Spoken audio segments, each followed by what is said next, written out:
लोगों का जो टॉपिक है वो है पॉलिटी से रिलेटेड है और पॉलिटी से रिलेटेड है। इसमें ग्राम पंचायत के बारे में पढ़ेंगे, खास तौर पे कि मुखिया को पद से कैसे हटाया जा सकता है। कभी कभी ऐसा होता है ना, लगता है कि ये मुखिया सही से अपने ग्राम पंचायत में सही से काम नहीं कर रहा है, घोटाला कर रहा है, सही से बैठ के नहीं बुला रही है, तो उसे कैसे हटाया सकता है या खुद मुखिया रिजाइन कैसे दे सकता है, खुद पदमुक्त कैसे हो सकता है। आइए जानते हैं पहले ग्राम पंचायत के बारे में। ग्राम पंचायत का गठन जो होता है वो जिला दंडाधिकारी करता है। जिला दंडाधिकारी निर्णय लेता है कि कौन सा क्षेत्र होगा, कौन सा क्षेत्र में कितने सदस्य होंगे, ये निर्णय लेता है और ये सूचित करता है निर्वाचन आयोग को। अब होता यह है कि एक ग्राम पंचायत का हम गठन करना है तो उसके लिए क्या होता है, देखिए बेसिक तौर पे ग्राम पंचायत में पंच होता है, समझें। और एक ग्राम पंचायत के गठन के लिए मिनिमम 7 पंचों की जरूरत पड़ती है और मैक्सिमम जो होता है वो 17 पंच होता है, समान तौर पर इतना होता है। और एक प्रतिनिधि के लिए 500 सदस्य होना जरूरी है, 500 सदस्य। तो 7 पंच है तो 7 के लिए कितना हो जाएगा 500, यानी कि 3500 लोग मिनिमम होना चाहिए। और मैक्सिमम कितना होगा तो 17 है तो 17 × 500 इक्वल टू कितना हो जाएगा 8500, यानी कि 8500 लोग इतना होना चाहिए मैक्सिमम। अगर इससे ज़्यादा होता है तो उसके लिए अलग प्रावधान है, अलग व्यवस्था है। ये ग्राम पंचायत का गठन होता है और इसमें होता है एक मुखिया। मुखिया का चुनाव जो होता है वो डायरेक्ट रूप में होता है, यानी कि उसको जनता प्रत्यक्ष रूप से चुनता है।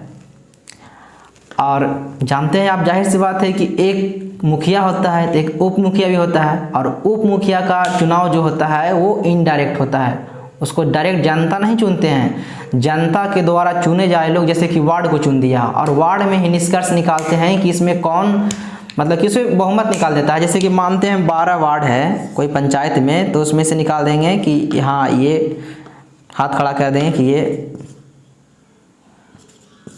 उप मुखिया होना चाहिए, वो हो जाता है। चलिए ये बेसिक जानकारी थी, आप सब जानते हैं। आज हम लोगों का मेन जो है वो है कि मुखिया को पदमुक्त कैसे किया सकता है। देखिए होता ये है ना कि अगर मुखिया बन गया, जैसे कि 2021 में मुखिया बना है और ये कुछ दिन काम किया, अब मुखिया को कुछ प्रताड़ना हो रहा है या मेनली रूप से उसे हो रहा है कि हम ये कार्यकाल को नहीं संभाल सकते हैं, तो वो पद मुक्त हो सकता है। इसके लिए ईजी है कि एक वो रिजाइन लेटर लिखेगा और जिला दंडाधिकारी के पास जाएगा और उसे दे देगा। जिला दंडाधिकारी क्या करेगा कि 15 दिन के भीतर उसको अवगत कराएगा और वो पद से मुक्त हो जाएगा। उसके बाद फिर नया चुनाव होगा और नया मुखिया बनेगा।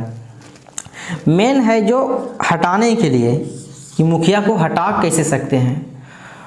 मुखिया को पद से हटाने के लिए एक अविश्वास प्रस्ताव लाया जाता है।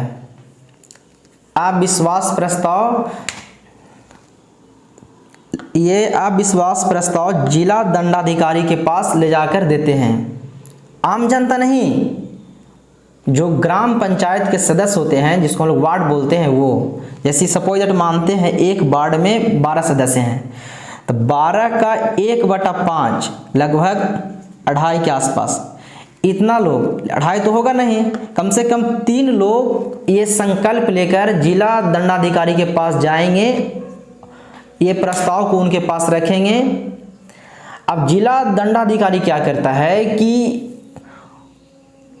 वो जांच करता है, एक आपात बैठक बुलाती है और उसकी अध्यक्षता उप मुखिया करता है। मुखिया को तो पद से हटा रहे हैं, वो तो अध्यक्षता करेगा नहीं, तो अध्यक्षता कौन करता है, उप मुखिया। और जिला दंडाधिकारी उस प्रस्ताव को पारित कर देता है। तब होता क्या है कि जैसे कि 12 सदस्य थे, अब 12 में से 7 सदस्य मुखिया के विरोध में वोट कर दिए कि ये मुखिया को हटना चाहिए, तब वो पद से हट जाएगा। अगर 12 में से 7 लोग नहीं कर दिए कि नहीं ये मुखिया नहीं हटना चाहिए, तब ये मुखिया बच जाएगा, नहीं हटेगा और ये प्रस्ताव रद्द हो जाएगा। एक्चुअली में होता क्या है ना कि जैसे आप 2021 में मुखिया को बनाए हैं तो ये मुखिया जब चाहेगा पद मुक्त हो सकता है, लेकिन आप मुखिया को हटाने के लिए कम से कम उसको कार्यकाल जब से स्टार्ट होता है तब से 2 वर्ष पूरा होना चाहिए। आप प्रस्ताव लेकर आएंगे यानी कि 2023 में, इसके पहले आप विश्वास प्रस्ताव नहीं लेकर आ सकते हैं। और 2023 में लेकर आए और जो आप प्रस्ताव भी लेकर आए थे उसमें से 7 लोग मुखिया के विरोध में कर दिए कि नहीं हटना चाहिए, तो ये प्रस्ताव खारिज हो जाएगा। अगर 7 लोग कह दिए कि हाँ ये प्रस्ताव मतलब कि मंजूर है, मुखिया को पद से हटना चाहिए, तब तो हट जाएगा। अगर नहीं हटता है तो फिर इसके बाद 1 साल बाद आप ला सकते हैं। 1 साल के भीतर आप फिर से जिला दंडाधिकारी के पास नहीं जाएंगे आप विश्वास प्रस्ताव लेकर, आप कब जाएंगे? 2024 में जाएंगे। इस तरह से और आगे चलते रहता है।